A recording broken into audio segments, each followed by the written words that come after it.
Hi, this is Jack from Alpha Charts with the end of week one update to my hypothetical buy and hold for 1 quarter with a maximum drawdown of 10%. Um, before we get started, this video is for educational purposes only. These are not recommendations to buy, sell, or hold any stock or security. I may hold positions in some of these equities mentioned. Know your time frame and risk tolerance. Okay, so let's fix that. Hold on 1 second. Okay. So end of week one, we saw that the SPY, the Qs, and the IWM all had really big gains this week. And before we get started, let's do a little recap. So what this is trying to do is buy stocks that were identified by my top-down approach, regardless of where they were as far as within near entry points. Okay, so we're just buying them. They could be extended, they could not be extended, they could be consolidating, but these just showed up on my approach of things that were outperforming the market. And the buy was on June 1st, and there was 20 equities in total, 5% hypothetical. Again, it's hypothetical. I do not own all 20 of these. I may own some of them, but I do not own all 20. And so my goal was to see if a longer term buy and hold strategy beat a very concentrated stock portfolio. I'm using 10% maximum drawdown. And one of the things I do want to see after the fact is if 10% was the right number, right? Maybe 12% was better, maybe 15, maybe 8. I don't know. So I'll be following all these stocks for an entire 12 weeks.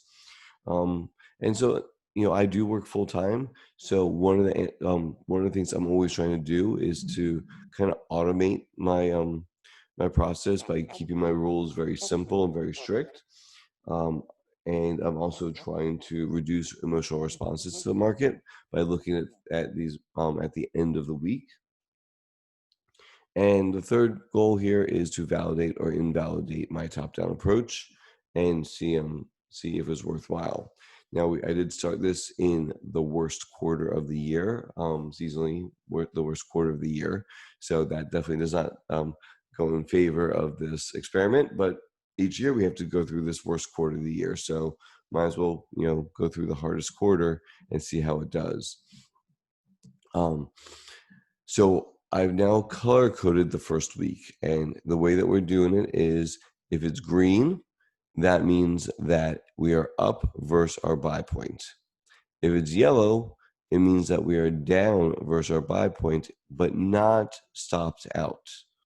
And if it's red, it means that it got lower than this 10% stop and it has stopped out. As you can see in week one, 7 positions are green. So I have 7 positions that are up. That's about 35%.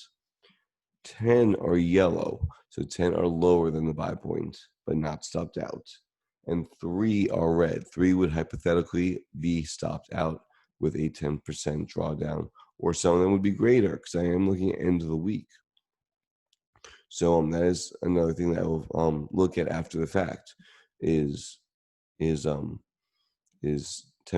and end of the week appropriate, or should I have stops for midweek? But right now, I'm going to keep the experiment 10% end of the week and see how we do over the 12 and what my data would be. One thing that is going to be interesting in the market, and I think tomorrow when I do a market overview video, it's how extended the market is.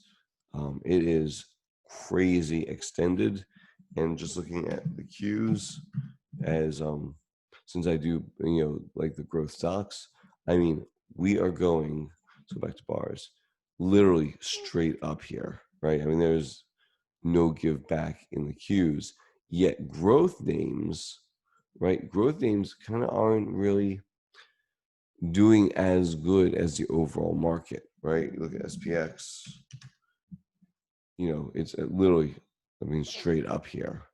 last 3 days, 4 days. So that is a dynamic that I'm going to dig into deeper tomorrow with my state of the market video. But that is something that looks like it could be concerning to me. But just going back to the experiment. So for week one is in the books right now. Just buying the indexes looks like it's a better choice, but we will see at the end of the 12 weeks.